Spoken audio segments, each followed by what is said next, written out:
অনেকে আমারে জিজ্ঞেস করছেন যে ভাই টাইগার মুরগি দেখান না কেন, বা মুরগিগুলোকে বিক্রি করে দিছেন নাকি, ভিডিও কোনো প্রকার দিতেছেন না, কোনো প্রকার আপডেটও নাই। তো এই বিষয়গুলো অনেকে জানতে চাইছেন। তো আসলে আজকে প্রায় অনেক দিনই হয়ে গেল, কিন্তু কোনো প্রকার এই বড় টাইগার মুরগিগুলোর আমি কোনো প্রকার আপডেট দিতেছি না। তো ইতিমধ্যে আসলে খেয়াল করলাম যে ফার্মের অবস্থাও কাহিল, অনেক কিছু ভাঙ্গা টাঙ্গা গেছে, এই পালা ভাঙ্গা গেছে, এই দেহের নিচের দিক দিয়ে। আর এদিকে কত বড় গর্ত করছে, আর ডিম পাড়া মুরগি আসলে গর্ত করে এটাই স্বাভাবিক।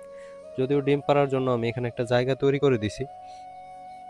আর মোরগের ওজনগুলো অনেকে জানতে চাইছেন। এই মোরগটার ওজন আছে 5 কেজি, লাল মোরগটার। আর ওইটার হালকা একটু কম আছে, কিন্তু এরা প্রচুর মারামারি করে।